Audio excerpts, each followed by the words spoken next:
All right, guys, we are going to be talking about the safety room today for Utah football headed into the spring football game. This is Joseph back with the Utah Utes Football Digest, and I'm excited to be talking Utah Utes football with you guys today. And we are so close to the actual game. It's very exciting. Before we dive in, guys, please make sure you smash that like button. That'll help get it out to more Utah fans.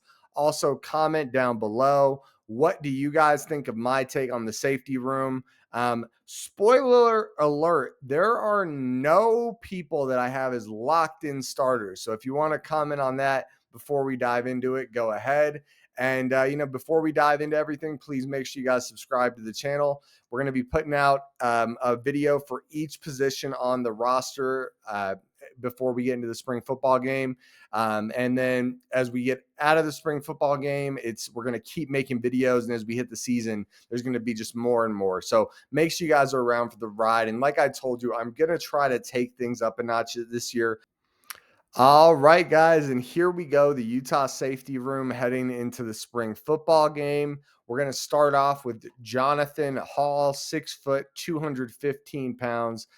Jonathan Hall, good looking player last year in the opportunities he had to fill in. Didn't look like a star, but looked like a guy that could definitely be a good safety. I've got him listed as a potential starter. Now, I think there's a really good chance. There's three guys in this room that I feel like are really good chances they're going to be starters. He is one of them. You might as well kind of pencil in all three as starters at this point, but that's kind of where I've got the room. Jonathan Hall, definitely a potential starter, a guy that could be very good. And it's only his sophomore year, so a ton of potential. The next guy we've got is Alakai Gilman, a senior. He just transferred here from Stanford. He is a guy that I've got as he's a tough one for me. Again, I don't have him as a locked-in starter, but I definitely have him as a potential starter. He's one of the three. He wouldn't have transferred here if he didn't feel confident that he would be a starter. But at the same time, it's a room with a decent amount of competition. So that's kind of where I've got it with those guys. Britton Allen, he was a tough one for me. I felt disingenuous to call him a potential starter, but he's about as close as it gets. He's a guy that transferred here from USC, a year ago and looked really good in the tape that he was bringing over from USC. I liked him a lot. He hits hard. He's Britton Bam Allen. He hard hitter. I've got him as solid depth, but if somehow this room, those three guys, one of the two starting spots isn't cutting it, if Britton Allen were to step up, he's a really good solid depth piece and borderline potential starter. So if those guys aren't kind of cutting the mustard, he could always step in and do a decent job. Jaylani Davis, freshman, not expecting too much from him. Jaylani, I've got him listed as deep depth. He's a freshman. Let's let him sit and learn behind the upperclassmen. Nate Ritchie, a guy that so many people have been so hyped about. Feels like he's had a career at Utah already, even though he's technically just a sophomore.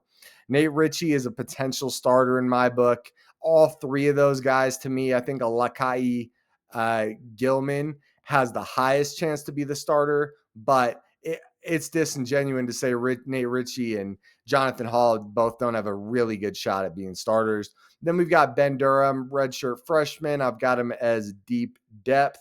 And then finally, we've got Jackson Benet, a freshman, deep depth. So kind of a weird room, a room that once the starting spots are figured out, you'll have a combination of probably. All right, guys. So that was the safety room for Utah. Good group of guys there. Nate Ritchie, Lakai Gilman, and Jonathan Hall.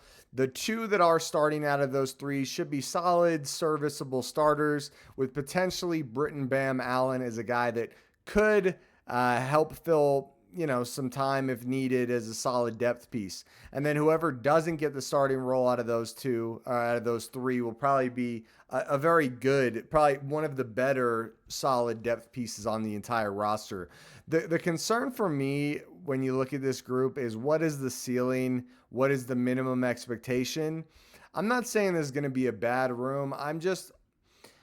I do have my concerns with the fact that there doesn't seem to be the ceiling's there, but what is the minimum? You could see this position group taking 3 to 6 games to even really get their feet under them, much less become playmakers. I'm not saying that's going to be the case, but I am saying if it happened, I wouldn't be surprised. I wouldn't be shocked about that. So, a little bit of a concern here with the safety room. Not a terrible group. A group that has some solid talent, but definitely a position that I'm a little concerned about heading into spring football. It'll be fun to watch them, kind of see how the rotation works, see who the starting two are, and see how things go from there. Before we get out of here, guys, please make sure you smash that like button. Also, comment down below. What do you think of the safety room? Do you agree with me that it has some concerns, decent group, but some concerns? Or do you think it's a really good group? I'd love to hear your opinions. I notice sometimes some of you guys will never say anything critical at all of the Utah team. So I gotta throw some punches where I see them. So is what is there. Also, make sure you guys subscribe. We'll be putting out more content, breaking down the different position groups before the spring football game. All right, I am out of here, and go Utes.